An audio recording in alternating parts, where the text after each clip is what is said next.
I might make sure it sound right, boys.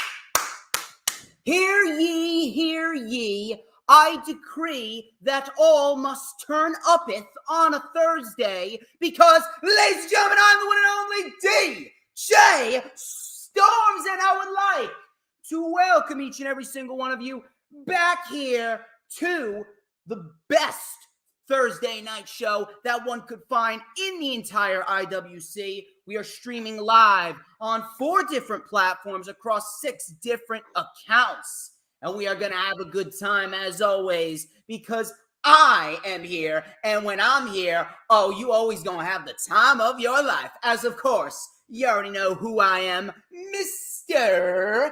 Controversy, and the operator of the best damn Twitter handle,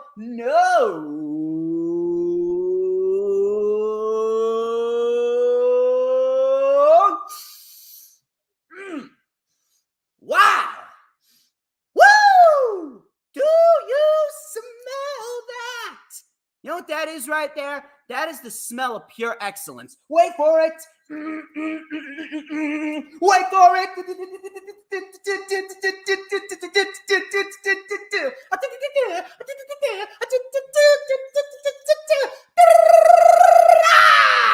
To mankind. And yeah, you better believe I'm on fire tonight, baby. This is the official rundown for AEW Battle of the Belts, part number 4, and WWE Extreme Rules 2022.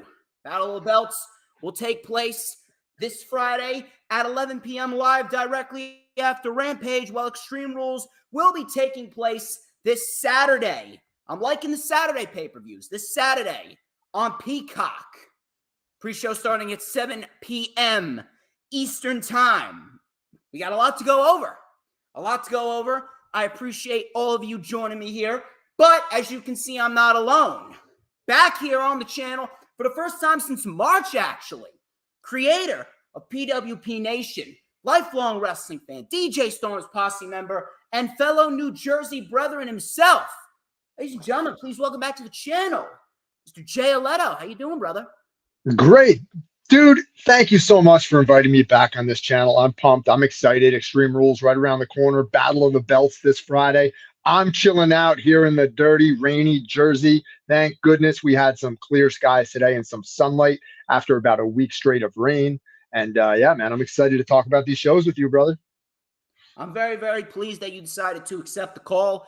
And it's actually pretty interesting because you were actually on the rewind for Extreme Rules 2021 a little bit over a year ago. Now you're on the rundown for Extreme Rules 2022. So that's actually a little fun coincidence I saw there. But we have a good amount of material to get into. We got a pretty decent weekend of professional wrestling. It doesn't really feel like a major weekend, but it's definitely a weekend where professional wrestling fans are going to sit down, relax, enjoy some nice quality stuff. We have a lot of top-tier matches to talk about.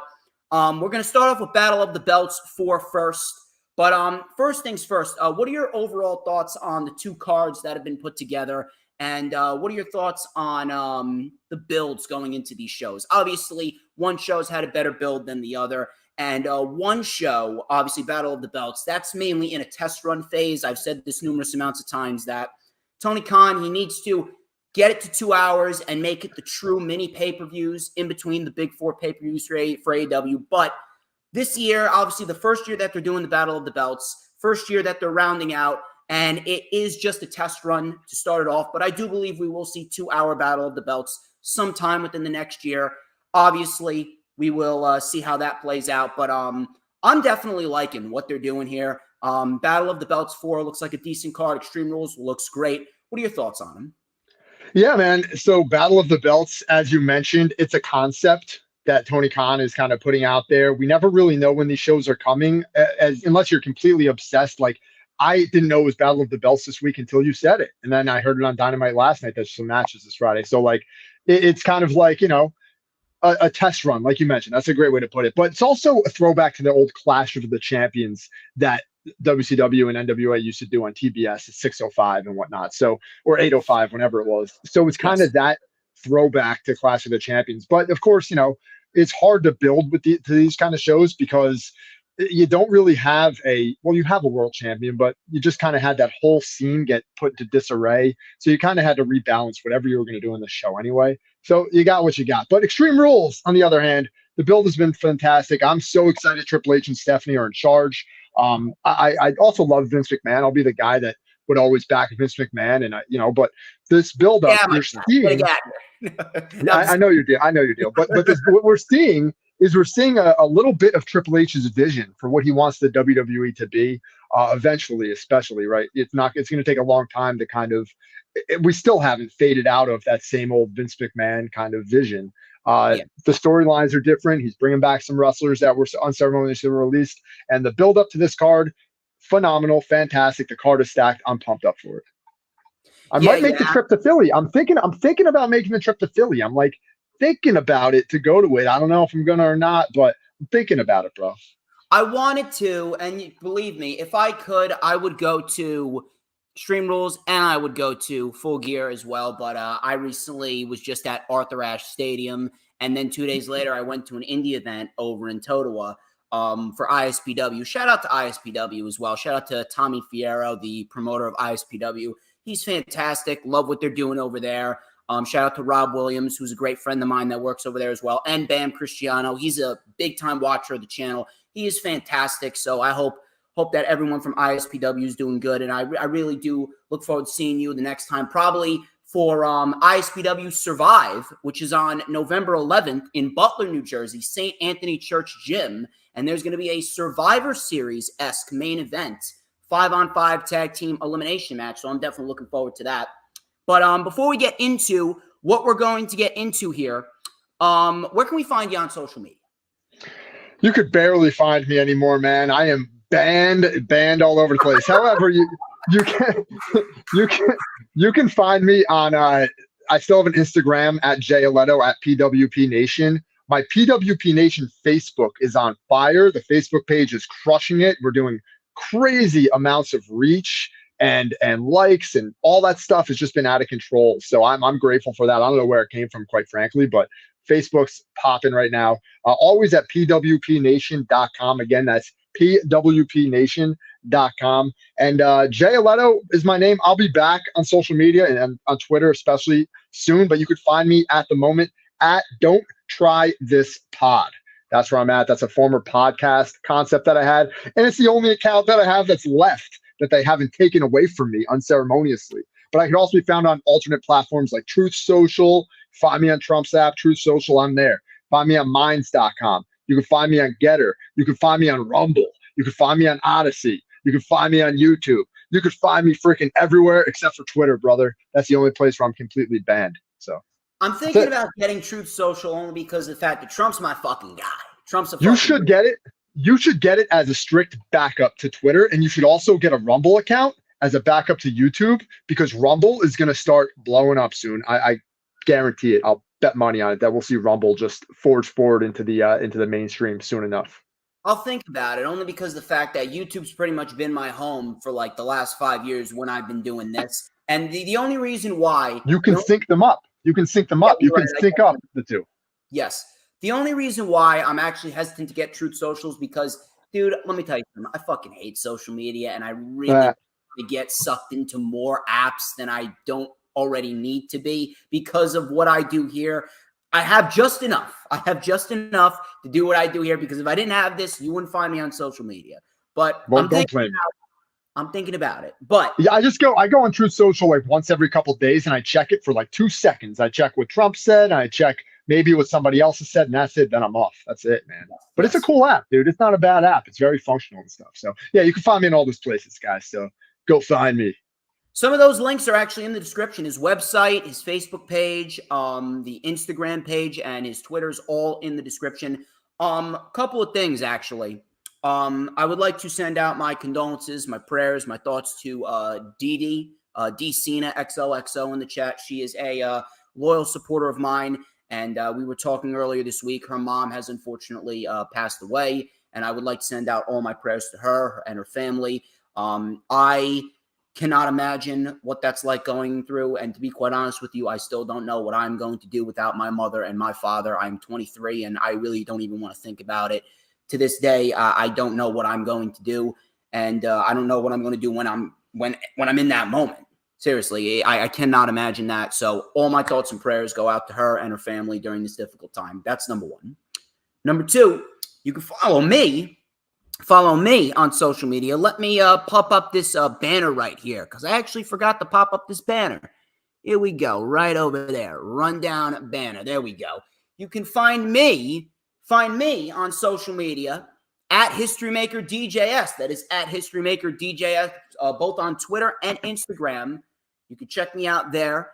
And you can also follow me on Facebook as well for collaborations and business inquiries. Please send me an email. My email is, of course, StormsTakeOver@gmail.com. Like the official DJ Storms business page, I made you send you an invite to join the official DJ Storms Posse group on Facebook, which, of course, Jay Alletto is an exclusive member of. And you can post a little bit more on there, man. I know you're a little inactive, but you can post your PWP stuff in there as well. Get a wider outreach than usual. And, of course, all those links are in the description. If you haven't already done so, people, I don't know what the fuck you're doing, but when you come on in, you gotta like the fucking stream. Like the stream. We are streaming live, like I said, on six different accounts, including the Hardcore Sports Twitch page, which is right down there at the right-hand side. It is Hardcore Sports 1. You can also follow Hardcore Sports on Instagram at Hardcore Sports Network right down there.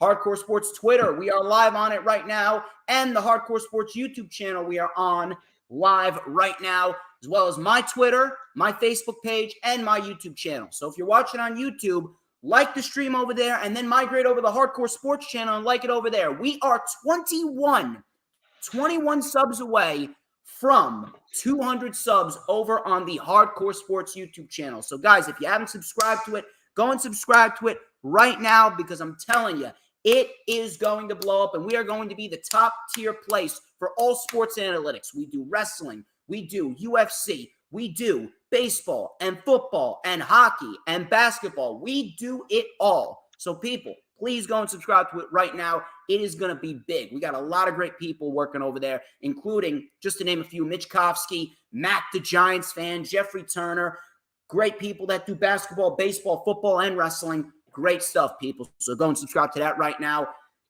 Please, if you're watching on YouTube, share the stream out on all platforms, social media, Twitter, Instagram, Facebook, Pinterest, Tumblr, Tinder, Snapchat, fucking Bumble, Rumble, Truth Social, whatever social media platforms that you may be using. Please be sure to do that. And hit the subscribe button and hit that notifications bell with a huge coup de grace. That way you will know whenever I pop up on YouTube. Because whenever I pop up on YouTube, you already know that it is the best time to be on YouTube. And I'll tell you why. Because it's the only place you're going to get to see this glorious sideburn chin strap combination, this beautiful mustache right here. Stop mocking my fucking intro, Jay, because you're making a great character here. I'm about to do Earl Cole's favorite part of the show. I'm sure we'll see Earl Cole at some point tonight, but we're going to light it up right here. Right here, this is the famous magic comb, so we're going to light it up right here with a little and a dash of and a whole lot of Because like Campbell's soup, like a Thanksgiving dinner with the mashed potatoes and the fucking gravy, like a nice T-bone steak, medium rare, with some sweet Baby Ray's barbecue sauce to dip it in, like a nice Chinese dinner with fried rice and dumplings. Am I making you hungry yet? I'm so good. You already know the drill. Everybody wants a piece of Stormsmeister. Anyway, give it up. We're going to jump right into the festivities here. Let's talk about Battle of the Belts first. We got 3 matches on Battle of the Belts. Part number 4. Almost forgot what part it was. We have the All Atlantic title, the TBS title, and the Ring of Honor World Tag Team titles. I'm actually going to throw this one over to you first. Let's talk about Pac and Trent Beretta for the AEW All Atlantic Championship. This match came about after Pac cheated Orange Cassidy out of the All Atlantic Championship at Grand Slam, which I was there live for. Really good stuff. Excellent fucking show. Crowd there was fucking electric. Pac and Orange Cassidy, very good match. So it seems like they're continuing Pac's feud with the Best Friends, which I don't mind because I do believe we're going to get another Pac versus Orange Cassidy match, probably at Tuesday Night Dynamite, specifically because they want to make that show as big as possible, considering that it's not in their normal time slot. But let me throw it over to you first. What are your thoughts on this match? Give me your expertise, analysis, and prediction. So, like you said, you alluded to the fact that this is the continuation of that feud. And I really think the feud even continues into a match for the Trios Championship, right? I think that's where this kind of settles because Pac, of course, is a Trios champion with the Lucha Bros. And that's where I think this might build to, is that match. I do believe Pac wins over Trent Beretta. I don't see him dropping that All Atlantic belt anytime soon. I think this belt was made for Pac, in my opinion. This was made for him. He's a guy who I guarantee you, don't forget, right? Don't forget. Let me digress for just a second. Pac, or Neville, so to speak, as we knew him in WWE, was one of Triple H's top guys, right? He was an NXT champion. Triple H put a lot behind him to initially build that NXT brand. Tony Khan would hate to lose this guy, especially at a point where there are multiple AEW wrestlers wanting to jump back over to WWE, right? That is without a shadow of a doubt. We all know that's obviously true, and that's happening. So I think this belt is ready made for Pac. I think they're going to keep it on him as long as he's happy with it and he's happy with his job in AEW. I think he's probably going to be there for a long time. I don't necessarily foresee him jumping back, but I do think that he himself is curious what Triple H would do with him on a main roster with Raw, SmackDown, and WrestleMania at his control. So with that said, I'm going to say for now, Pac winning this match. They're going to continue with the All Atlantic Championship being on Pac. This is probably going to lead to a trios match. I'm not sure what happens then. Maybe that's where they get the belts off of Lucha Bros and Pac, Death Triangle, so to speak. But let's pick Pac for this one. Yeah, clear as day, Pac is winning. I do believe that Pac winning was definitely a good call considering how good he's been, and he's paid a lot of dues since AEW's very first day. So he's living his best life right now. He's Tupac, so to speak. He's Tupac. So he's doing his thing, and he's walking around with 2 belts. He's having a good time, and he's putting on great matches. He put on a solid match with Kip Sabian. Definitely want to see more Kip Sabian. Very good match with Orange Cassidy. He's going to do the same thing with Trent Beretta here as well. Trent is very underrated at what he does, and I'm very, very grateful that Trent is actually getting the opportunity to showcase how good he is, because he is very, very, very solid when he's given the chance to be. Every single match that he's had against all these top guys, he's absolutely delivered. So this is going to be a very, very good match. Easy win for Pac. No reason why Pac should be losing that championship. Pac is not losing that championship until after Full Gear. Some may even say he could very well hold it until next year, and I would not be mad at that whatsoever.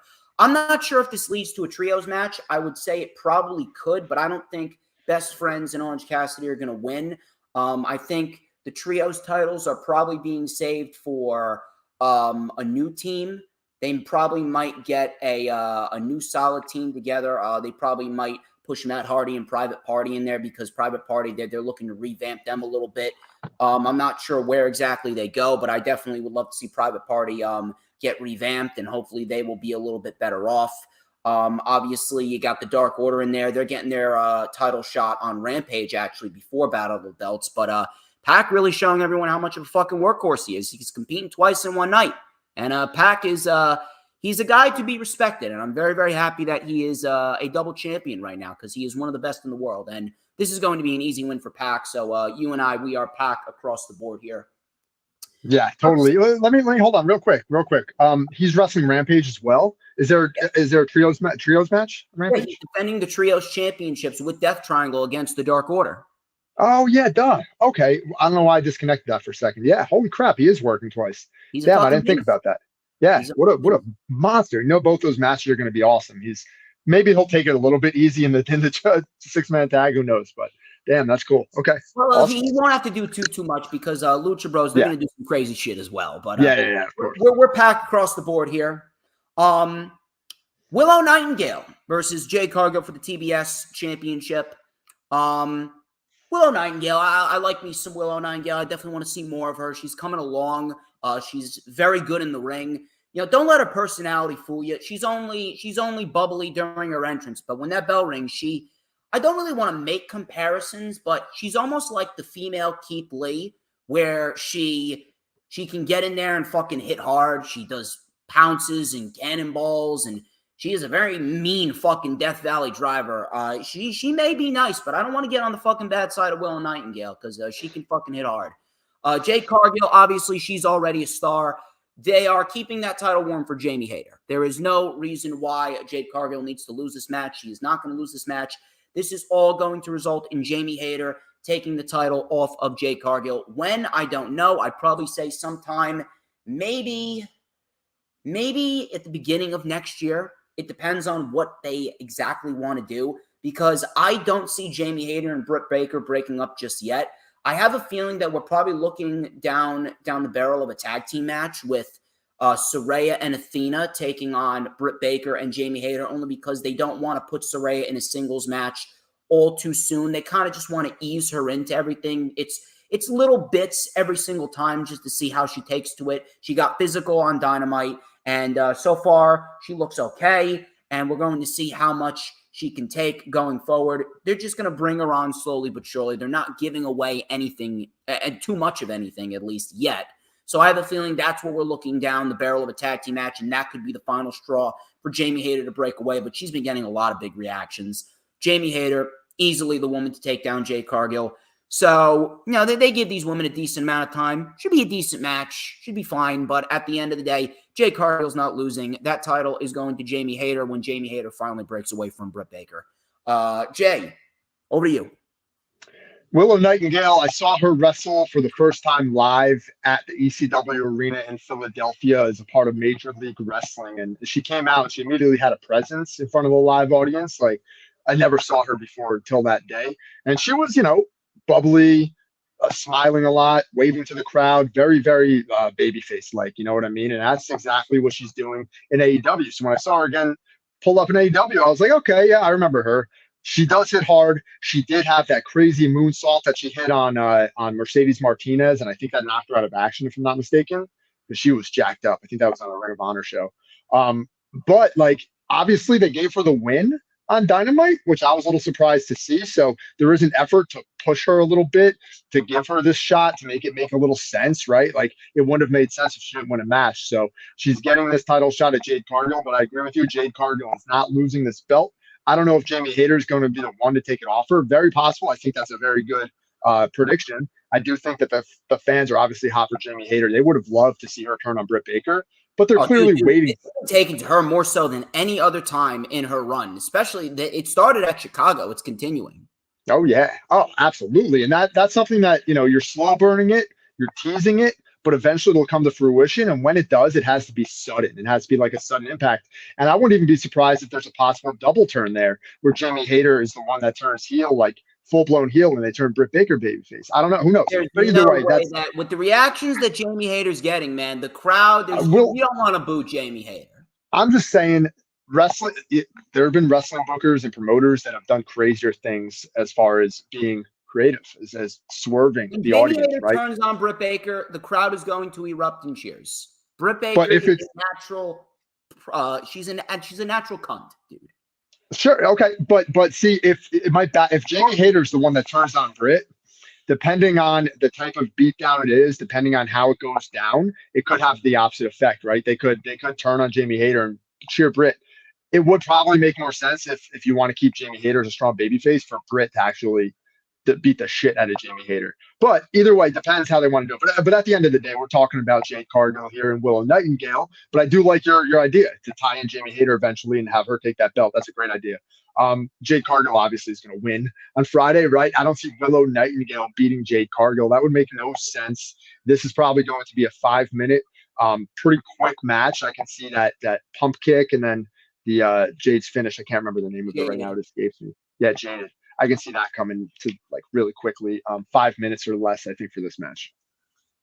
Yeah, it all depends on what they want to do with the other two matches. Main event of the show, but possibly. I mean, they could main event with Pac and Trent. You never know. But Gates of Agony. This is Khan and Toa Leona versus Dax Harwood, Cash Wheeler, FTR for the Ring of Honor World Tag Team Championships. I'm a Gates of Agony guy. I really am a Gates of Agony guy.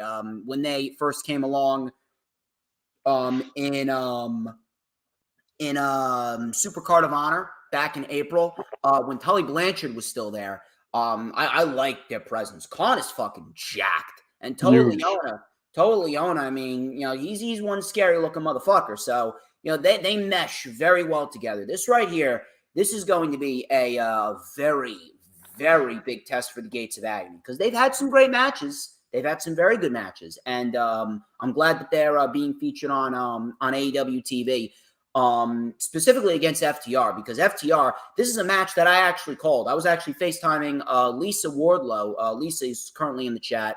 I was FaceTiming her while watching Dynamite, and I actually called the Gates of Agony versus FTR for the Ring of Honor World Tag Team titles at some point, and lo and behold, here we get the match on Friday at Battle of the Belts, which I'm very much looking forward to. Obviously, the Gates of Agony are not winning. FTR is going to retain. FTR, they're on the run of their lives. Crowd fucking erupts for them every single time. They've been getting probably one of the best reactions in all of AEW all fucking year. It is a great thing to see for FTR. They are doing some great work. And this match, it's going to be a big test for them. It's going to be a big test for them, and we're going to see how well they do. And if they do well, then you know what? The Gates of Agony got a very bright future. I think this is probably going to be the best match of the night. And FTR is easily going to retain. And sooner rather than later, FTR is going to have to go for those AEW World Tag Team Championships. And they're going to be holding 4 sets of tag team titles because they are the best fucking tag team in the world right now. Maybe ever. Maybe ever. Floor's yours, brother. Yeah, the FTR thing like slightly concerns me a little bit due to the news of them being excluded from the AEW video game. They're not on TV as much as they should be, man. I know they might be trying to make them a little bit special to not put them out there every single week, but I think they should be wrestling more than they are. That's just my opinion, especially holding all these titles, right? Eventually, they're going to have to take these belts. I know we spoke about this actually before we went on the air in full disclosure. Yeah. There might be there's going to be a time where they have to take these belts off of FTR one by one. I mean, they'll lose a series of matches. I don't know if it'll happen one after the other successively. I don't know how they're going to do it, but eventually it's going to happen. Now, you seem to believe they're going to get the AEW tag team titles and have all of the belts. NJPW, Ring of Honor, right? They also have AAA tag team titles. They have FTR, IWGP, and Ring of Honor. They get the AEW. That's 4. Boom, boom, boom. So they have ROH, IWGP, AAA, AEW. There again, I'm bringing back my Pac conversation before. I think Triple H probably has his eyes on bringing back FTR again. These guys are his freaking guys. He created this tag team. He put these two together. He pushed them as far as he possibly could in NXT before they had to move to the WWE main roster. And then we know what happened there, right? Eventually, I think they're going to want to go back to the big show. They're going to want to go back. They're going to want to work for Triple H and see how it's like. What kind of push are they going to get now to WrestleMania under the Triple H regime? But we're not there yet, right? We're talking about Friday. So I got to say they will retain. This will be a great test for Tully Blanchard's guys to wrestle a bona fide best tag team in the world, perhaps best of all time. It's going to be a fantastic match. I think we're going to see FTR push these dudes to the limit. I don't remember their names. They escaped me already. I'm sorry. Khan and Toa Leona. Okay, I'm sorry. Don't get offended, bro. I forgot. So, So FTR is going to push these guys to the absolute limit. Probably going to be their most difficult match. But at the end of the day, FTR comes out victorious. But they are going to drop these belts eventually. And I don't know if they're going to get the AEW tag team titles first, bro. Perhaps they will. Perhaps they even get a third man and get the trios belts too. Who knows how far they're going to take this thing. But they are the best tag team in the world, perhaps of all time. Wardlow, they could do it with Joe. It depends on what they want to do. But here's the thing. If they do end up going back to WWE, the only reason why they would is because they're going to have to win the AEW World Tag Team titles. They got it. All the signs point to it. Haven't they had them? They had them though, right? Didn't they have them? They had them once, and they can now become 2-time champions. But right. When they do, the only reason why I see them going back to WWE, if it's possible, is because of the fact that they would have done everything in AEW. That's and I think they want to. I think they want legacy too, right? If you think about it, a lot of these pro wrestlers are in the game for legacy and for longevity. They're already the best tag team in the world. 7 tag team titles. Yeah, but think about it this way, right? Your legacy as a professional wrestler is going to be dictated, right? At this point in time, right? In this point in history, it's going to be dictated by your run in WWE. That's it. Like, that's what it's going to be defined as. If you're looking back at the legacy, you're going to pay attention to their WWE run because they've wrestled WrestleManias, won belts. I think that's something they would like to go back and see how far they can go with Triple H's regime. Because I bet you, dude, we'll be seeing like tag team match classics now at WrestleMania, not involving ladders and chairs and shit. We'll be seeing some good wrestling at WrestleMania. We saw a good tag team match this past WrestleMania, but we're going to see even better stuff in the future with Triple H in charge. It's definitely going to be something to keep our eyes on, but they're absolutely going to win the AEW World Tag Team titles first. I'm telling you, all the signs just point to it.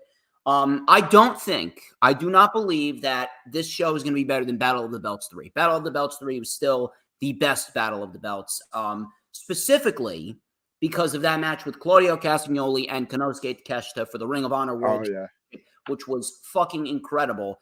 Easily one of the best, maybe the best period Battle of the Belts match to date.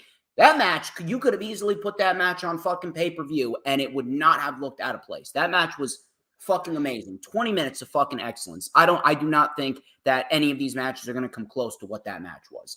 Did Takeshita go back to Japan? Takeshita went back, right, to Japan? Supposedly he's coming back to the U.S. this month, which I'm very pleased. Man. Give me Takeshita and Wardlow. That's all I need. Give me that fucking match. But it should be a solid night of pro wrestling on AEW side. We got a decent card, and it should round out a decent weekend for AEW and a decent year for Battle of the Belts. 3 is still the best one. The first one was okay.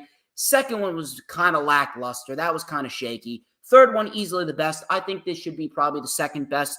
Depends on what they want to do. I don't think that Willow and Jade are going to outshine what Jamie Hayter and Thunder Rosa did. That match back at the third Battle of Belts, that was a fucking physical match. But we will see. We will see how everything plays out, but it should be a decent little show.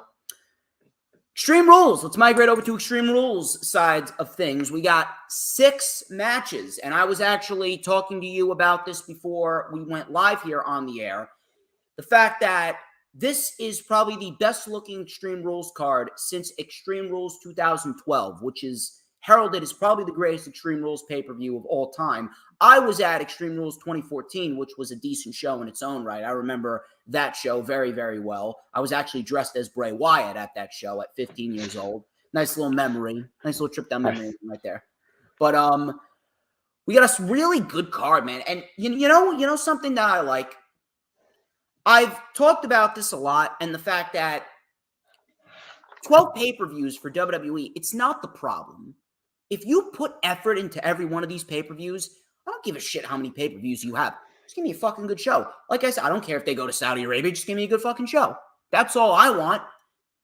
It's what Triple H is doing. Triple H, there's no world title match on the show. This show does not have Roman Reigns. This show does not have AJ Styles. It does not have Damian Priest. It does not have the Usos. It does not have the Street Profits. It doesn't have Braun Strowman. It doesn't have Tommaso Ciampa. It doesn't have Theory. It doesn't have Gargano, Owens, Zayn, Solo Sikoa. And it's still a great fucking card. All the matches have stipulations. And it almost reminds me, I'm not sure if you feel this, but it feels like Triple H is kind of going for I guess like an in your house type of feel for the lower level pay-per-views. He's gonna make the big four, the big fours. You got SummerSlam and you got Survivor Series now that has War Games, you got the Rumble, Clash at the Castle, I guess you can add into that as well. After that, that was a fantastic fucking show. Probably the best pay-per-view of the entire year. Then you got Extreme Rules, you got Hell in a Cell, and you got Crown Jewel, something like that. You got the Elimination Chamber, you got Backlash and Money in the Bank. I think Triple H is really going to make those the in your house style matches, the true mini shows in between the big four pay-per-views. Because this show, like I said, it doesn't have a lot of major names on it, but it still looks like a great fucking show. And it's a great thing to see, especially with the little effort. What are your thoughts on this overall card? Yeah, dude, I dig it, man. I was looking through the card earlier today, and I was thinking kind of similar to myself. Like, a big part of this entire takeover for Triple H and Stephanie replacing Vince is that they get to really do things in their vision. And that's what Triple H is going to do. Like, he had NXT set up with his vision. His team was in place. His wrestlers were in place. And then everything freaking imploded on him, man. We had the table set, dude. We had the stage set for just an incredible WWE roster. Don't even get me started on NXT now. Holy fuck. Yeah, exactly. We had the table set, bro. There was a table being set for a strategic way for these wrestlers to move to the main roster and for Triple H to just guide them along their way. But at the end of the day, there had to be a pivot moment where he had to take the reins sooner than he thought. And at a certain point, I don't think we thought Triple H would ever take the reins, right? After his heart attack. I didn't think. I thought Vince was going to take this company into the fucking grave with him. Yeah, or they were going to hire some like random outside person, or they were going to sell it to a different organization and bring in Pritchard taking over if Vince couldn't do it anymore. Dude, I mean, like, Bruce couldn't handle that gig, but like he's still. Don't forget, Bruce is still there. Kevin Dunn is still there. They're still the Vinceites that are still in the building. They got zero. Kevin Dunn does. Kevin Dunn's pressing the buttons, bro. Really, he's got all of them. All he needs to do is work the fucking production and keep his fucking teeth in his mouth. True. And of course, the production's important. That's one of the most important parts of the show. And it'll be interesting to see once Kevin does get replaced and Triple H brings in his own production team, is that going to stay the same? Is that going to change? Anyway, production's a big part of how I think these pay-per-views are going to play out too, bro. You mentioned the in-your-house kind of vibe to them. I think giving these pay-per-views more of a unique vibe to each one every year. I don't know if you remember the pay-per-views from the 90s, early 2000s when they had unique sets and there was a lot of cool stuff going on. I perhaps think that might be something that Triple H wants to bring back, uniqueness to these shows. So every year it feels different, but it's the same concept pay-per-view, but it just feels different. So I think that's what they're shooting for. I think you're kind of barking up the right tree there. I think we're going to see a brand new kind of ideology, kind of way to construct your story throughout the year, utilizing these smaller pay-per-views that don't necessarily need the world title on top all the time. So yeah, it's going to be interesting. I'm pumped for it. I think they did a great job putting this card together. So we got 6 matches. All of the matches have nice stipulations to them. We got Bayley and Bianca Belair. This is a ladder match for the Raw Women's Championship. I've been discussing this for a couple weeks now. Now this is going to be a great match, but the feud has really just been ice cold, and I've chalked it up to one thing, and that's because the concept of women's wrestling in 2022, and people probably take this the wrong way, but dude, women's wrestling is dead. It really is dead. And well, what I mean by that is I'm not blaming Tony Khan, I'm not blaming Triple H, I'm not blaming Bayley or Britt Baker or Bianca or fucking Thunder Rosa or any of these women. I blame Bruce and Vince, because Bruce and Vince, they've conditioned the fans to think that women's wrestling is nothing more than fucking porn stars and OnlyFans models play wrestling. Ever since Ronda left the first time around, ever since Becky beat her in that terrible triple threat with Charlotte in there at WrestleMania 35, ever since then, and Ronda left the first time, Vince and Bruce, they just gave up on women's wrestling, and they booked the division the same way it was booked before Ronda was there. When Ronda was there in late 2018, beginning of 2019, the women were actually the best part about WWE. They were actually outshining the men. And then when Ronda left, it all just went to shit. Just proving to everyone that all Vince and Bruce cared about is Ronda Rousey being there, and they saw dollar signs whenever they looked at her. So at the end of the fucking day, the wrestling fans, they were pretty much conditioned by Bruce and Vince. Oh, well, if the top wrestling company is not going to care about women's wrestling, then why am I going to care about women's wrestling? And that's just the majority of the wrestling community. Now, I care about women's wrestling because I like to see these great, great top-tier athletes go out there and fucking break their backs for our entertainment. I like to see that shit. I think Bianca Belair should be the face of the women's division for years to fucking come. Bayley's fucking great in her own right, too. But the women's division, when Vince left, women's division was just in shambles, dude. It was in absolute fucking shambles to a point where it's going to take months, years. We don't know. We don't know if this damage is even repairable. The damage that Bruce and Vince did. I don't know. I don't know what you have been feeling on this, or what you've been thinking, or what kind of theories you've been coming up with. But I wanted to pick your brain on this. Is that the reason why this feud and the state of women's wrestling overall has just been dead? I feel it's Bruce and Vince, and they're doing. Yeah, it's got a lot to do with it, bro. And if you ever listen to Bruce Pritchard talk about women's wrestling on his podcast, I don't know if you listen to his podcast, but I used to listen to it. Okay, so back in like 2015, 2016, the early days when he wasn't in WWE, I used to listen to his podcast all the time. And he would always talk about women's wrestling with the old school vibe to it. He would always explain it because there's been a lot of negative backlash towards him for his views on women's wrestling, his run in WWE originally, his run in TNA. He just does not book women's wrestling strong, and he doesn't do it because he's been conditioned that way. See, like back in the day, women's wrestling was the same as like the midget wrestling match, lack of a better term. It was a gimmick on the show. There was normally, and even now, bro, even now, you go to local indies. I go to these local indies sometimes too in Jersey, and you'll get a match card with like 9 matches, and there'll be one women's match. Right. There'll be 9 matches with men. I'll be in the locker room backstage. Right. There'll be 2 chicks back there and that's it. So it's like that still kind of exists. That vibe still kind of exists on the independent circuit. But that's at least on the indies, they're actually putting women in the ring that can actually wrestle. And they're not just putting women in the ring that are, pretty faces. They actually go in there and they fucking hit hard. Yeah, it's not a mud wrestling match or any of that shit. I agree with you there. Yeah. That's the wrestling right now. The women that we have now who are in the sport, they want to wrestle. They want to be physical. They want to be involved in the show. But I'm just talking about where this comes from with Bruce and Vince. It comes from the same exact ideology, that old school way that women's wrestling was always just a gimmick.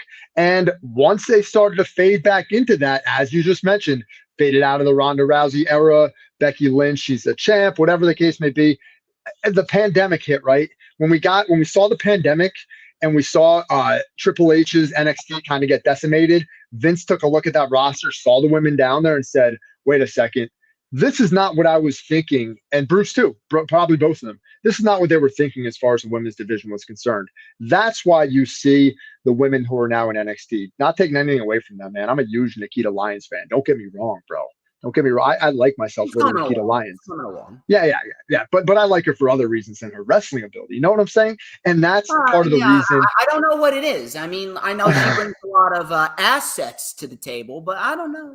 I don't know, bro. But that's what I'm saying is that's what Vince and Bruce want. That's the objective that they gave the developmental team to do. They want supermodels. They want the hottest women. They want the Tiffany Stratton's, Daddy's Girl, whatever she is. They want those type of women, and that's fine. If Triple H can mold them, yeah. Oh yeah, dude, it's the system. You get these people into the system. You get these wrestlers into the system, into that NXT system, and they can develop into superstars, right? That's the whole point of it. But there's going to come that point in time with Triple H back in charge. You saw immediately what he did. Io Shirai, Io Sky, whatever. Dakota Kai. You're going to see this keep happening. You're going to see him bringing in women back into NXT to help them get their feet wet, to get used to the WWE style. Because you got to remember, that's a big reason why a lot of these wrestlers went into NXT, was to get used to the style. So yeah, I agree, bro. Yeah, it just sucks too, because the damage it's just so bad, dude. It's just so fucking bad to a point where it's sad. It really is sad. It's sad to. It'll take a while to get it back. It'll take a while to get the thing back going, and it's going to. It already started by bringing in Candice LeRae back, by bringing in all these wrestlers to the main roster where they belong. You can replenish NXT. Johnny's a lucky guy. Johnny Gargano, man, he's a lucky guy. Oh, yeah. But I think this is going to be the best possible match to kick off the show if they want to go that route. I got Bayley winning this, and I've said that Bayley was the correct woman to take that championship off of Bianca Belair for one sole reason. It's because Vince has deprived the fans of one singular match at WrestleMania that we have been asking for years, and that is Sasha Banks and Bayley for a women's championship at WrestleMania. And they've had so many opportunities to do it. Should have done it at WrestleMania 33. They didn't do it. Should have done it at WrestleMania 34. They didn't do it. Should have done it at WrestleMania 35. They didn't do it. Should have done it at WrestleMania 36. Didn't do it. Some may even make the case that they could have done it at WrestleMania 37. They didn't do it. And I said the reason why is because Vince knew that if he took two Triple H women, two Triple H ladies that gave us the greatest women's match in the history of women's wrestling to this date, back at TakeOver Brooklyn 1 in 2015, and he puts those two women on the show, they would make legitimately everybody on that fucking show look like amateurs. And Vince can't have that. Now that Triple H is in charge, he knows that they should have gotten their WrestleMania match years ago. Now he's got the opportunity to do just that. I think it's going to start with Bayley winning the championship here. Sasha and Naomi are going to return for the Women's War Games. We're going to get a 5-on-5. And then it's going to result in Sasha winning the Rumble. We're going to get Sasha and Bayley at WrestleMania 39 for the Women's Championship. And I do believe that it's going to result in Sasha going heel and Bayley's going to be the babyface in this one. We're going to see the old Bayley back. I'm not sure how, but I think that it's definitely time to bring that old Bayley back, specifically because this heel gimmick really isn't clicking right now. I don't know what it is, but it's part of women's wrestling being dead and the fact that there's really nothing to really sink our teeth into. And I really do believe that we need a certain change of pace. And Bayley being a babyface against the heel Sasha Banks, we know that that's where Sasha operates the best. That's going to be a perfect storm for WrestleMania 39 and a great match that could potentially main event night one if they want to. I don't think it will, but I think that that would be a great possible main event for WrestleMania night number one, even though it really should go back to just one night. Just do one night, 8 to 9 matches. We don't need fucking 17 matches. We really don't. But I got Bayley winning this and becoming the new Raw Women's Champion over Bianca. Bianca, I think it's time that she takes a little bit of a step back and she helps other talent get over. I think she's had plenty of time to do what she needs to do. And she's probably the only woman, to my knowledge, that's not a prim, proper OnlyFans Barbie doll, or she's not a woman with a last name that has come from NXT that has actually gone on to have great success on the main roster. So I actually got Bianca losing this, and Bianca's going to take a step back. Bayley will be the new Raw Women's Champion here, and it should be a solid ladder match. So let me hear what you got for me. Very interesting. I like the whole scenario you played out. That was great. That's very creative, very interesting. This match, honestly, in my opinion, is a toss-up at this point. It can go either way. I really think they're super high on Bianca Belair. They want her to continue to be, as you mentioned, the face of the division. She can be that. I think Triple H loves her, obviously, very high on her. But you don't want to destroy your Bayley return, right? Bayley just came back at SummerSlam. She put it together, this group, Damage Control. It hasn't been that long. It's been a couple months. They haven't really done much. I think if she loses this match, if Bayley loses at Extreme Rules, it'll do really horrible damage to her current run, right? I think she needs to win this match. And especially in a ladder match, you don't have to pin Bianca Belair. She doesn't have to be pinned. She doesn't have to tap out, no submissions. So it's simply grab the belt. And the numbers game might play a factor here. We might have Alexa Bliss and Asuka involved on one side. We'll probably have Dakota Kai and Io Sky on the other side. So there's going to be shenanigans. There's going to be ballyhoo and tomfoolery and a bunch of nonsense. I do think if I had to choose one, I do think it's toss-up, but if I had to choose one, I think Bayley wins because it's more important that she gets the belt and continues her momentum. As far as the return of Sasha Banks and Naomi, I'm not convinced they're returning anytime soon, but I would hope that they're back for the Royal Rumble at least. And if they do decide to move forward and have that War Games match you're talking about, that would be the perfect scenario for both of them to join the babyface team. Perfect. I can't really think of a better play there. But you also have to remember too, right? You've got the impending return of Charlotte Flair. You've got the impending return of Becky Oh, Lynch don't in a few remind me. months. Don't remind me of fucking Charlotte. Uh-huh. I don't want. I don't want to hear one fucking peep from that manipulative cunt. I really don't. I'm enjoying. Wow. Woo. I'm enjoying my break from that bitch. I really am. Where's Mr. El Idolo? I have to tell him, Mr. Andrade, where are you? I got to tell you what Oh, wait, DJ no, he's Storm gonna just beat the said shit about your out of wife. me just like he did Sammy.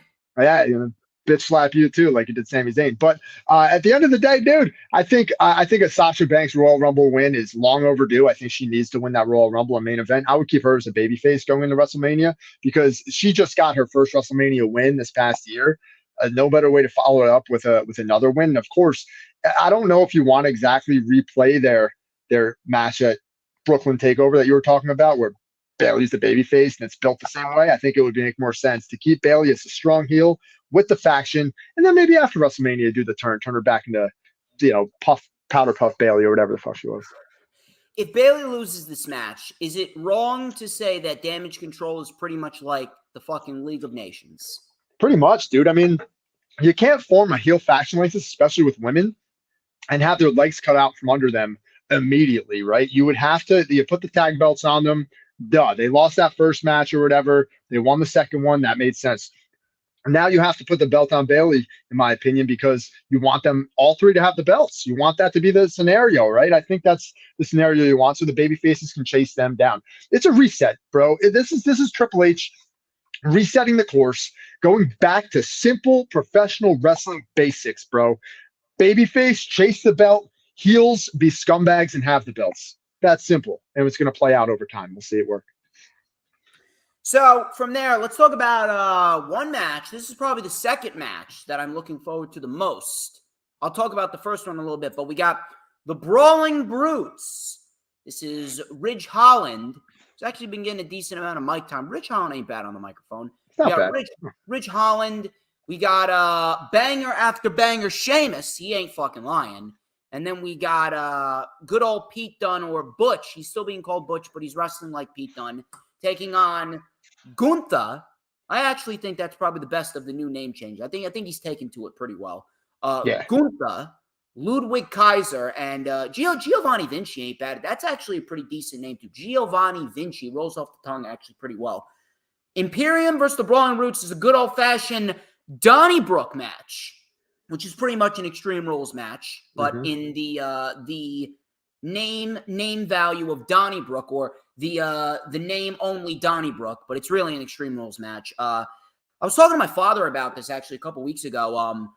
He and I were talking about this feud and these two trios. He said, and I want to get your thoughts on this. He said that this would be a great fight forever type feud. There is so many matches and so many wars and so much that you could do with the Brawling Brutes and Imperium, and how much can come out of this throughout the years, and how good these two teams really are, these two trios really are.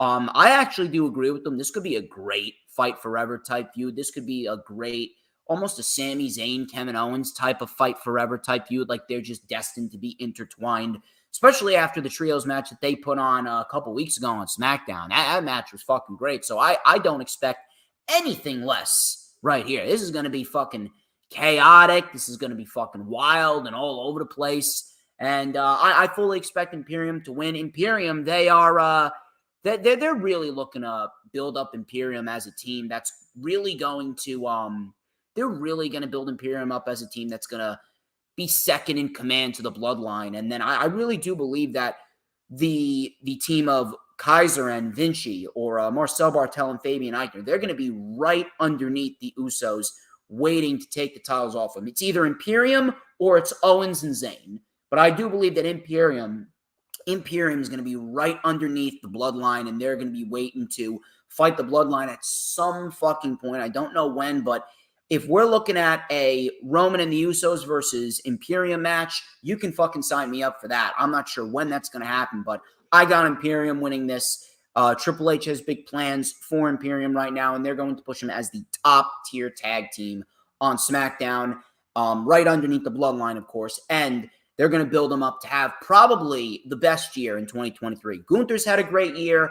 They are really building up Kaiser and Vinci as a solid tag team in the division as well. The tag team division is getting replenished, and I do believe that they're going to have a really good year with Gunther in 2023. I got Imperium winning this Donnybrook match. What say you? All of the name changes on this side of the thing are good. I mean, Ludwig Kaiser is a good name. So like Gunther, right? Gunther, I thought it was going to be Gunther. I thought people were going to walk around calling this guy Gunther, but Gunther, that just sounds better. It kind of works for him. He's made the name work. It's the way he says it. Yeah, and any name is better than Marco Barthel, okay? Any name's better than that. So Marco Barthel was a horrible name. Marcel Bartel, you uncultured swine.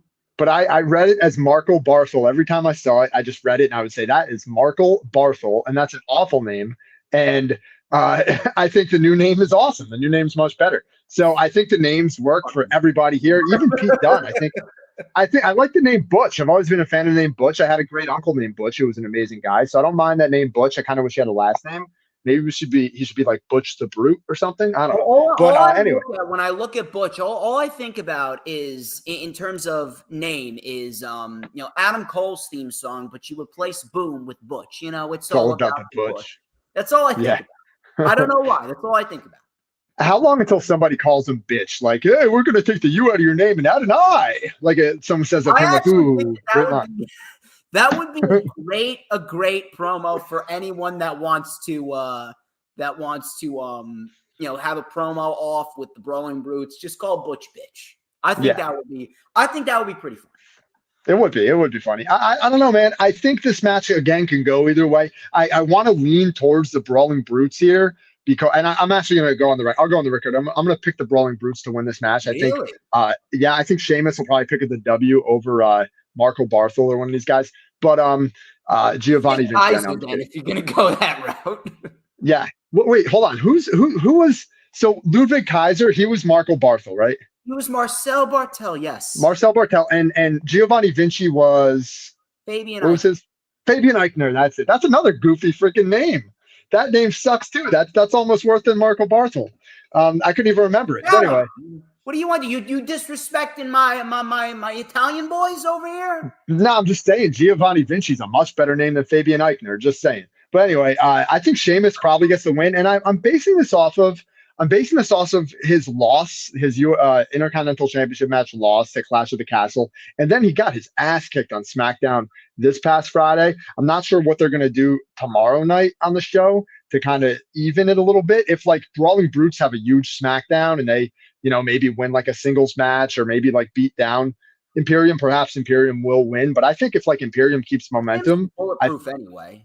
Sheamus is bulletproof anyway. He's a whole thing. That's true. Dude, he's going down as the greatest Irish wrestler in pro wrestling history. I don't think there's ever been a guy that has accomplished as much as Sheamus. Sheamus is fucking legendary. Yeah. Do you think though that he beats Gunther for the Intercontinental title next week? It's actually tomorrow. Wait, that match is tomorrow? Yeah. Okay. Dude, that match is tomorrow. So that match is before. That match is before. Right now, listen, strong possibility it could happen. I wouldn't. I would keep that title on Gunther and have him go on a long range just like he did with the UK Championship. It doesn't have to be 870 days, but I at least want it to get close to a year. But I wouldn't do it. But it's a strong possibility he could. I wouldn't necessarily be mad because Sheamus is fucking great and he's a believable guy to take down Gunther. But at the end of the day, I'm sticking with Gunther. And I just believe that the Brawling Brutes right now, they don't need the win. They're just fine as they are, considering that they're in Triple H's hands now, and I do believe that Imperium they got big plans for Imperium. They really I agree with that too. Of course, that's another example of Triple H's guys, right? Triple H's squad. I think a lot of it relies on what's going to happen tomorrow night, right? If Sheamus, I'm going to go on the record and say I picked Brawling Brutes to win the 6-man, but if Sheamus wins the IC title, then I think Imperium's going to win the 6-man. And if Gunther retains, then I think Brawling Brutes win because, somehow they're going to still want to keep momentum for both squads moving forward. Interesting match. I think it's going to be awesome. I think it's going to kick ass, but I think a lot of it relies on this IC title match tomorrow night. I got Imperium either way. Beautiful. Marco Barthel. Fucking Marco Barthel. Get that fucking trending in the chat. I don't even know how to fucking spell that shit, but get hashtag fucking Marco Barthel in the chat. Marco Barthel, bro. That name was the worst name in WWE history, and nobody even acknowledges it. Marco Barthel. So stupid. Horrible name. Fucking Christ. Edge, and Finn Balor. I'm gonna have that name on my mind all fucking stream. Yeah, you will. You'll never read it the same again. Every time you read it in the future, when reading anything about wrestling, you're gonna read it as Marco Barthel, and it's never gonna change, bro. I know. I know. Edge and Finn Balor. Why you sound like a cackling jack-o'-lantern, dude? I don't know, dude. I don't know what's just happened. I think it's that a sip of pre-workout I just had. I think it kind of like snapped something into me. You know what I'm saying? I like you getting in the mood for Halloween. Edge and Finn Balor. I Quit match. This is the match I'm looking forward to the most, and only because I've been a big Finn Balor guy. I'm a Finn Balor guy right down to the very last letter. Always have been. Always wanted better for Finn Balor ever since Vince and Bruce fucking killed him from day one. And I have absolutely loved what Edge has done. Edge is great no matter how you look at it. I think he's actually better now than he was back then, if you ask me. I think that he's giving us matches as close as possible. Edge's best matches to me, Cena's matches. The matches with Cena were incredible, but if you're asking me who was Edge's best opponent, I'm going with The Undertaker. That feud was easily one of the best feuds in SmackDown history. And I say that it being Edge's best feud, it's because the match quality that he was having with The Undertaker was ahead of its time. The match at WrestleMania 24, the match at One Night Stand, the TLC match, and then the match that got me into wrestling, the Hell in a Cell match at SummerSlam. Those three matches, you could have easily taken those three matches. You could have put them in 2022, and they would fit like a fucking glove. Those three matches were fucking great. But yeah. Edge, I do believe he's putting on matches as close as he possibly can to the matches he was putting on with The Undertaker back then. And this match with Finn Balor, I Quit match, I've wanted this match for a long time. I actually thought that this was going to be the match that we were getting at Clash at the Castle, not the tag team match. But I'm not complaining because the tag team match was very good in its own right. Edge and Finn Balor, I Quit match. Very much looking forward to this. This is going to be a fucking bang. If they want to kick off the show with this, I wouldn't mind it as well. This, excellent stuff. No complaints whatsoever. Very happy that they decided to book this match. I was waiting. I was waiting since June, actually. Since Judgment Day turned on Edge. I was wondering, when are we going to get Edge and Finn Balor? Now we're getting it. And I cannot be any more happier. I got Edge winning this. I do believe Edge is going to win this. And it's really not going to hurt Finn Balor because he's in a major role here with Edge. Maybe, this is interesting. They could very well bring in Beth Phoenix in this, and they could have Rhea Ripley just fucking beat the shit out of Beth Phoenix until Edge says, I quit. That would be an interesting way to give Finn Balor the win. That I wouldn't mind, but in the end, I do believe Edge is going to get that win.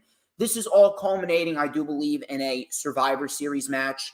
It's going to be Matt Riddle, Edge, Rey Mysterio, and AJ Styles. And if they want to add a fifth person, they could add Beth Phoenix. They take on the Judgment Day, all four members of the Judgment Day, and Seth Rollins if they want to do that. That, I think, would be a very good Survivor Series match. That could be very entertaining. It could be very, very fun. It could get all those individuals in high, prominent roles on the main roster at a major pay-per-view. It's making Survivor Series feel important again. But I do believe that this could definitely be in the match of the night category. Maybe if they want it to be, this could possibly be the best match all fucking fall season for WWE, just because of how good these guys really are. We're probably going to see some fuckery with the Judgment Day, but in the end, I do believe Edge is going to get that win. Edge is going to take the victory, and Edge will indeed win the I Quit match en route to that Survivor Series tag team match, whether it's 4-on-4 with all men or if it's 5-on-5 with 4 men and 1 woman. Edge is getting the victory over here against Finn Balor. Jay, what you got for me?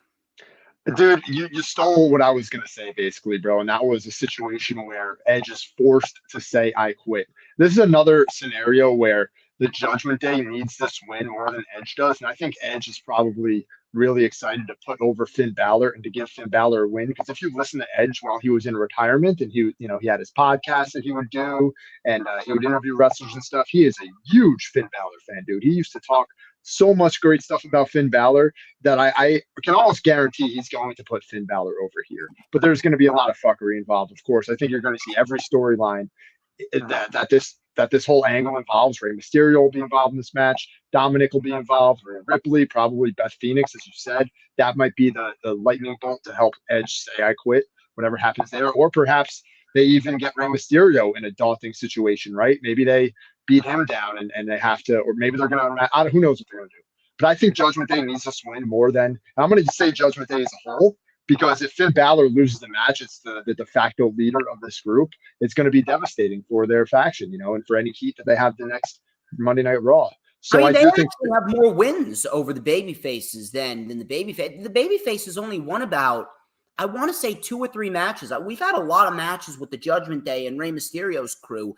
It's mainly been the Judgment Day that has gotten the most wins. Finn Balor actually has been on one of the best winning streaks throughout the summer. He's beaten Styles, he's beaten Ray, he's beaten Dolph Ziggler. He's got a quite the role. So even if he loses, it's really not going to hurt the Judgment Day that much, because the Judgment Day has been kicking everyone's ass for a long time. They got Dominic Mysterio as well, and Rhea Ripley and Dominic, they got great fucking chemistry.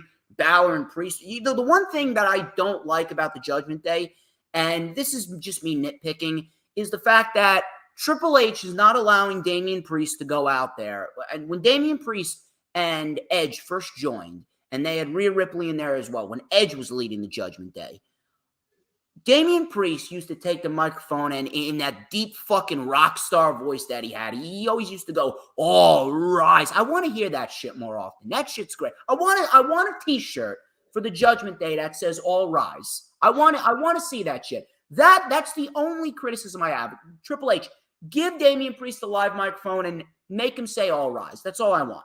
But other you don't than want that, to be stealing. You don't want to steal that catchphrase from Aaron Judge, though, right? Like, isn't that Aaron Judge's catchphrase?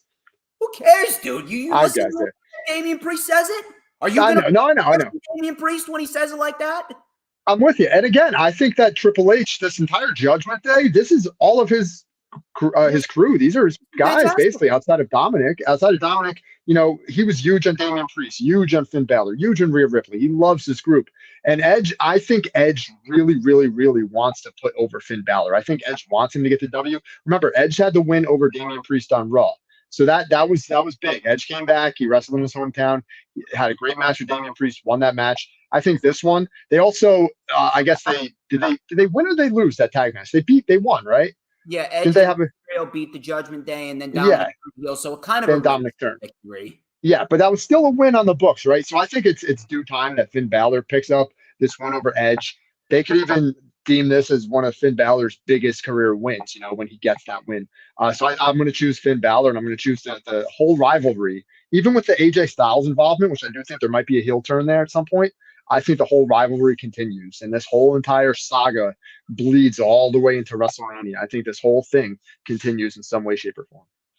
I actually do believe that at WrestleMania we could very well get the Rey versus Dominic match. That's definitely a match that I'm looking at. But I do believe that the Survivor Series match is going to be that match where the baby faces get the big win.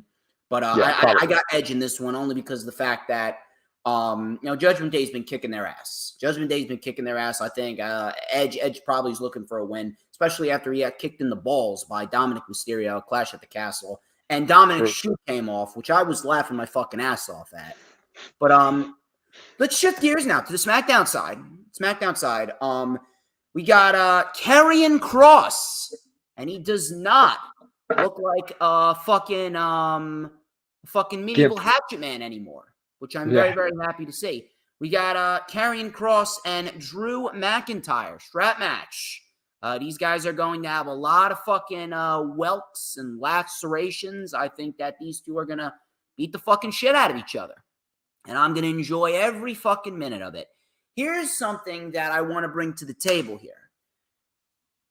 The White Rabbit has been taking over WWE as a whole, and they're not even pushing it on TV minus QR codes. Bray Wyatt could very well return at Extreme Rules, according to the reports. Now, I'm not saying it's a definite, but it's a possibility. They've been touting something, Bray Wyatt at least has been touting something called the Wyatt Six. Now, I'm chalking that up to a faction of 6 individuals. I don't know about you, but I do believe it's quite a possibility since some of the QR codes have been coming up during Karrion Kross promos. We could very well see Bray Wyatt recruit Kross and Scarlett as the first 2 members of the Wyatt Six. So you got 3 right there. I do believe that Karrion Kross and Scarlett could very well be a part of Bray Wyatt's new faction that he's looking to lead through the rest of this year going into next year, and he could very well add some more people as well. I think Bray Wyatt could very well come on in, help Karrion Kross get the win. It's a possibility. I'm just throwing it out there. Yeah, I think you're onto something, bro. I do. I don't know what this White Rabbit thing is, man. I know Triple H said it might be something that we. Bray Wyatt, but like, what is he going to do? That's what I a want. lot. There's some like bubbling rumors that it might be Joe Gacy from NXT, that he might be the leader of this. I don't know. I think it should be. I think Bray Wyatt makes the most sense. Clearly, like in his previous role as in the family, what was it called? The Wyatt Funhouse or whatever, Firefly Funhouse. He used to wear that silly hat from Alice in Wonderland, and he had that big mallet thing, which is, I believe, directly from Alice in Wonderland, and that's where this freaking song, the White Rabbit song, basically is derived from, is the Alice in Wonderland story. So I'm sure everybody listening is familiar with Alice in Wonderland. I'm sure you are as well. So I think that somehow ties it all together, where it's probably Bray Wyatt. My guts is Bray Wyatt. I think it's most likely Bray Wyatt, and I think it would make so much sense, dude, if this scenario plays out the way you said it would. Because also, don't forget, Karrion Kross used to refer to himself as the White Rabbit back in the day. That was one of his names on the Indies and in the other organizations he wrestled in. I do think that this match is going to be freaking awesome. I love this. Is Triple H's wet dream match when he was running NXT, bro. This was his match that he was just so excited to make. He was like, Stephanie, I'm having a dream about putting Drew McIntyre versus Karrion Kross with leather straps, something like that. He cut a promo in bed with Stephanie and said that to her. He does fucking talk like that. Holy shit. I'm gonna talk for the next 20 minutes. Anyway, rock promo. I remember that shit. Yeah, there we go. So that's where I got that from. So anyway, I dig it. I dig your idea. I think that's a very possible scenario. Wyatt 6, that would be fucking brilliant if that's really what's happening here. I like it, bro, and I think Karrion Kross wins this match. This is another scenario where you cannot bring this man into the main roster and have him lose his first major pay-per-view match. I'm excluding the entire gimp out of Zed's basement kind of gimmick he had from the demented brain of Vince McMahon, whatever the hell that was. That I'm completely forgetting about. He looked like something straight out of medieval times that I could go down a few towns over and go to the fucking medieval times place here in New Jersey, and I would see him there. That's what he looked like. Yep, he looked like a gimp, dude. You ever see Pulp Fiction where Zed had the gimp guy in his basement? That's who he was. He was the gimp in Zed's basement. So I think Karrion Kross wins. He's off to a new start. Whether Wyatt is involved or not, I don't know. I hope so. I think that would be freaking awesome if it is the case. But let's give me Karrion Kross on the books there for a win. I'm with you, man. I'm with you. I got Kross in this one too. Liv Morgan, Ronda Rousey, Extreme Rules match for the SmackDown Women's Championship. This is the end of Liv Morgan's run. I do believe that Ronda Rousey is going to take this one here. The Extreme Rules stipulation should give the match a much better flow to it, especially after that terrible match at SummerSlam. But I do believe that Ronda's going to win the championship, and I have a feeling the storyline here is going to be with Ronda and Shayna forming. They're going to be the duo. And Shayna's going to end up taking that title off of Ronda Rousey at the Rumble. Shayna's going to become a made woman. Shayna can go into WrestleMania with the SmackDown Women's title. Ronda's going to go into WrestleMania, fight Becky without the championship. And Shayna can do her own fucking thing after Ronda Rousey puts her over big. That's where I feel as though this is headed. Liv Morgan, she's going to have to take a step back. it's not that she's bad. There's just way too many women who are ahead of her right now to a point where she almost looks out of place. And it's not necessarily her fault. It's more so the fact that it's all the fucking months and weeks of Bruce and Vince just booking her into fucking oblivion. Like, no one cares about Liv Morgan. No one's going to take her seriously if she's going to do nothing but fight Carmella for about 17 weeks in a row or lose to Becky Lynch every other. You know, before she won Money in the Bank and before she beat Ronda to become the championship, she lost every single pay-per-view match that she had this year before she beat Ronda. But yeah, we're supposed to take it seriously? That's not going to work. That ain't working, motherfucker. I'm sorry. That ain't going to work. Ronda's taking it. Ronda and Shayna are forming, and it's inevitably going to end with Shayna turning on Ronda, taking that title off her, and Shayna's going to be a top-tier star that she should have been years ago. That's how I see it. Again, I think we're in a scenario here where Triple H, Liv is one of Triple H's talents, right? Liv was signed under the NXT banner. Triple H put eyes on her. From what I've heard, is Triple H laid eyes on Liv Morgan one time. He met her through his trainer, DeFranco's gym in North Jersey. That's where Liv trained. And that's how I think his name's Phil DeFranco, maybe. He's the one that said, hey, you got to check out this woman in my gym, Gianna. You got to check her out. Or Giovanna, whatever her first name is. Yeah, Gianna. And Gianna. And that's what he did. And he ended up signing her to a contract almost immediately. This is one of Triple H's girls. Shayna Baszler is as well. And I do think there's a lot of money in a Shayna Baszler Ronda Rousey feud more than there is a tag team. So I'm going to go a little bit to the opposite here.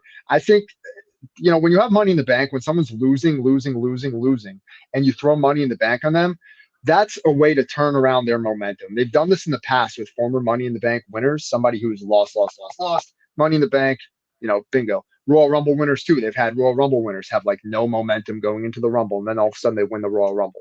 So I do think this is a scenario where you've finally built up Liv Morgan's run as kind of this underdog champion fighting from behind. She just did this crazy spot on SmackDown where she put Lacey Evans through a table. I think somehow, some way, there's obviously going to be shenanigans involved. And this is an Extreme Rules match, EJ, right? This match under Extreme Rules. So there's again another way for some trickery to come into play, some nonsense. So I'm going to go the opposite of you, bro. I'm a huge Ronda Rousey fan. I just think Liv Morgan is going to be known for having Ronda Rousey's number. And even though there's going to be shenanigans again for Liv to win, I think Liv retains the belt. And I do eventually see Liv turning heel as champion. I think the fans are going to probably turn on her at some point in the future. If you keep making her the babyface champion, she'll probably get turned on, and then you have the opportunity to turn her into a heel as champion. Dreadful, dude. Huh? Liv Morgan as a heel, dreadful. Oh, well, of course, if the fans turn her heel, though, then the fans got the heat behind her, and she could just end up ripping on the fans, whatever. I like Liv. I think she's awesome. I think she's, super underrated. I always thought she was underrated. I just think she needed an opportunity to show how she could flourish. Good, but again, no one takes her seriously after everything that Bruce and Vince did to her. That's the problem. Yeah, you have to rebuild. Stars. No one takes them seriously after what Bruce and Vince did. Nobody. True. Yeah, I can't disagree there. You got to remember too, bro, Liv Morgan is 20. She's 28 years old. I just looked this up. She's 28. So she's solidified as the future of this business. When you look at some of the other women on the roster, you got Bianca Belair's 33 years old, Sasha Banks 30, Bayley's 33, Ronda Rousey's 35, Shayna Baszler 41 or some shit.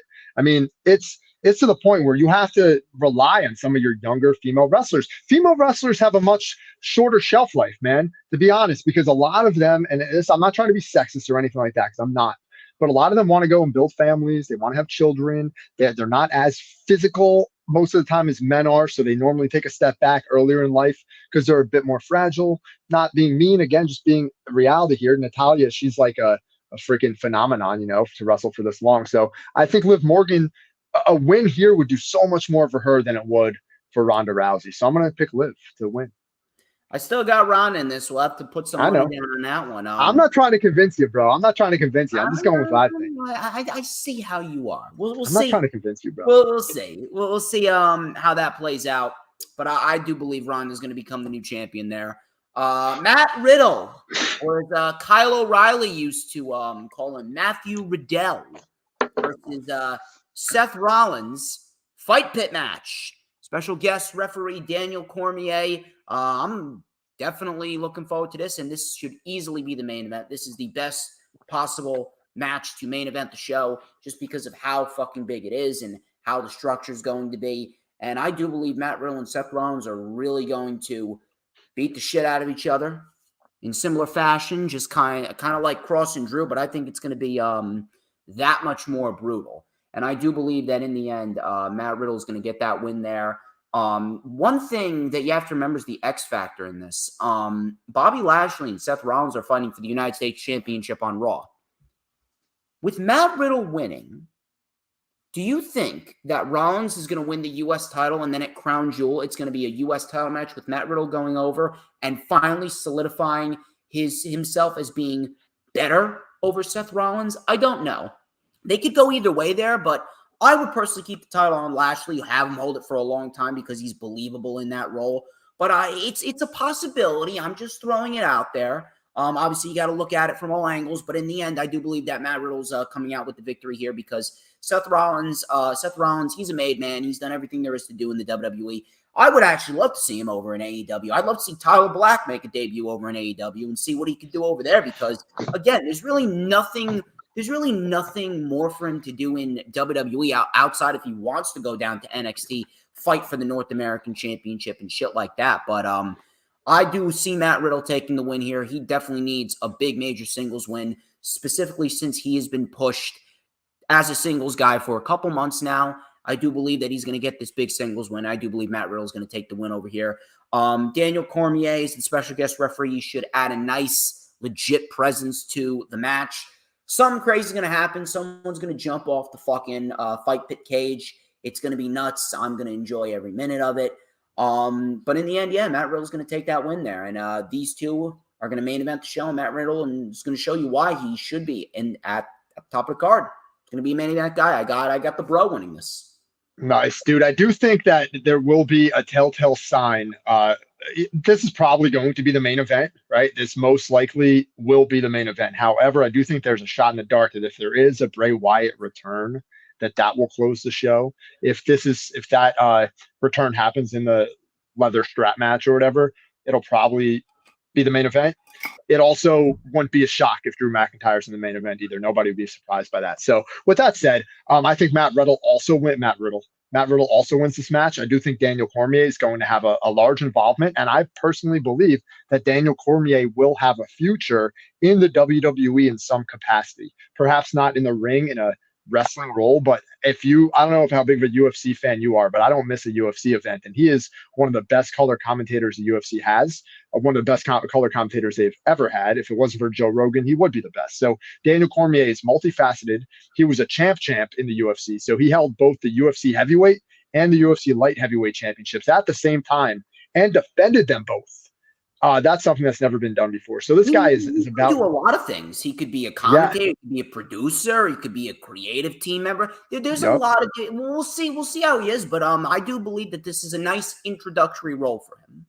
Big time, absolutely. So I think he will have some involvement. Maybe he stops Lashley from getting in the cage, and there's something contentious there, and then all of a sudden you have the possibility of a big crossover match in the future. Lashley, who's a legit MMA star, pro wrestler crossover. Cormier, legit MMA star, could be a pro wrestler crossover. Maybe that's something you do in the future. Cormier versus Lashley. So that kind of ties your idea in with my idea. Maybe there's some kind of confrontation there.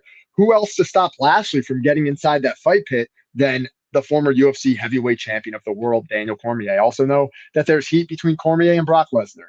So I don't know what that means. Perhaps that gives another bridge for Cormier into the WWE. Either way, I agree Matt Riddle wins. This is going to be a babyface, smiley type of moment. And Seth Rollins, that every time he has a major loss like this, he loses his mind, he changes course, he goes after somebody else. So perhaps this will be, his bridge to going after Bobby Lashley, maybe winning that belt, maybe not winning it, who knows? But I think there should be a change of course for both of these wrestlers after this fight pit match. I mean, if you're asking me, I would definitely say if we're gonna put Brock Lesnar in the ring with someone, I believe he's fighting at Crown Jewel. I would do Brock Lesnar and Gunther. He's fighting Crown Jewel? They probably will. Yeah, give me Brock Lesnar, Gunther, and make it for the Intercontinental title. Put some emphasis on that Intercontinental Championship. Make it feel more prestigious with Brock Lesnar fighting for it. There's a lot of scenarios that you could do with that, but it's either Brock and Gunther or Brock and Cross would be the best route to go for Crown Jewel. Make that show feel like something as well. Maybe they'll do Brock and Daniel Cormier, bro. Maybe they want another big UFC star. They did. You saw how Velasquez and Lesnar ended. You saw that ended. We do not need that shit. Please. Nothing.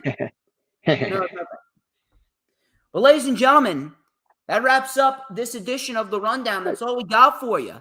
Solid hour and 25 minutes. I'd like to thank each and every single one of you who tuned in to the stream. Thank you very much, Jay, for coming on the stream. Greatly appreciate it. Nice analytical takes. Very nice back and forth. We always got excellent analytical dissection with every single match that we have. One last time, man, where can we find you on social media? You can't find me in too many places, but where you can find me is Facebook. You can find me there on my personal account, or always at PWP Nation, across the board on all social media platforms outside of Twitter, which I'm banned on. But you can, if you search my name, if you search PWP Nation, you will find at Don't Try This Pod.